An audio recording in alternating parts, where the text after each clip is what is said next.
நம்ம நைட்டுக்கு ஒரு அரிசி பருப்பு சாதம் வச்சுக்கலாம். வாங்க பார்க்கலாம். நான் அதுக்கு பெரிய வெங்காயம் கட் பண்ணி வச்சுருக்கேன். இந்த பக்கம் நான் வந்து ஒரு 1 1/4 டம்ளர் அரிசி, 1/2 டம்ளர் துவரம் பருப்பு கழுவிட்டு நல்லா தண்ணி ஊற்றி அளவு தண்ணி வச்சுருக்கேன். இந்த பக்கம் 3 ஸ்பூன் எண்ணெய் ஊற்றிருக்கேன். கொஞ்சம் கடுகு உளுந்து, கொஞ்சம் சின்ன ஜீரகம், கொஞ்சமாக வெந்தயம் போட்டுக்குவோம். கருவேப்பிலை சேர்த்துக்குறோம். இது நல்லா பொரிஞ்சு வரட்டும். அதுக்கப்புறம் வெங்காயம் தக்காளி சேர்த்துக்கலாம். நான் வந்து ஒரு பெரிய வெங்காயம் கட் பண்ணி போட்டிருக்கேன். நல்லா வதங்கட்டும். 2 தக்காளி கட் பண்ணிக்கலாம். தக்காளி வதக்கலாம். ஒரு 3 தக்காளி சின்ன தக்காளி போட்டிருக்கேன். இப்போ தக்காளி வதங்குறதுக்கு வெங்காயம் வதங்குறதுக்கு கொஞ்சம் கல்லுப்பு சேர்த்துக்கலாம். இப்போ நம்ம கொஞ்சமாக பெருங்காயத்தூள் சேர்த்துக்கலாம். தக்காளி வெங்காயம் நல்லா வதங்கிடுச்சு. கொஞ்சம் மஞ்சத்தூள் சேர்த்துக்கோங்க. சாம்பார் தூள் சேர்த்துக்கிறோம்.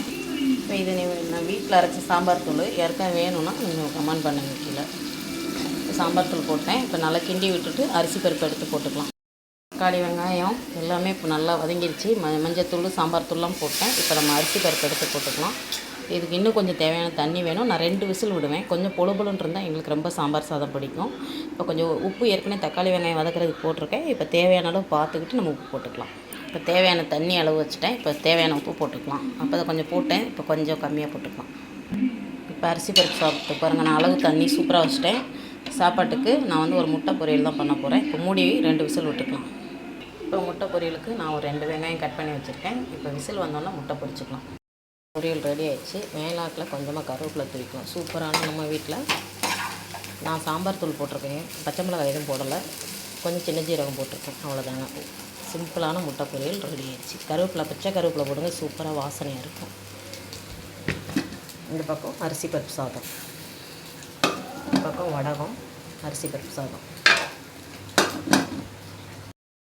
இன்றைக்கி நம்ம வீட்டில் சூப்பரான அரிசி பருப்பு சாதம், முட்டை பொரியல், வடகம், அரிசி பருப்பு சாதம். நான் பெரிய வீடியோவில் லிங்க் கொடுக்குறேன், பார்த்துக்கோங்க. ரொம்ப சிம்பிளான சாதம். இது 1 பாட் சமையல்னா ரைஸ் தான். பேச்சுலர்ஸ்லாம் சூப்பராக பண்ணலாம். பொரியல் ரெடி ஆகிடுச்சு. மேலாக்கில் கொஞ்சமாக கருவேப்பிலை தூவிக்கலாம். சூப்பரான நம்ம வீட்டில் நான் சாம்பார் தூள் போட்டிருக்கேன். பச்சை மிளகாய் எதுவும் போடலை. கொஞ்சம் சின்ன ஜீரகம் போட்டிருக்கேன். அவ்வளோதாங்க. சிம்பிளான முட்டை பொரியல் ரெடி ஆகிடுச்சு. கருவேப்பிலை பச்சை கருவேப்பிலை போடுங்க. சூப்பராக வாசனையாக இருக்கும்.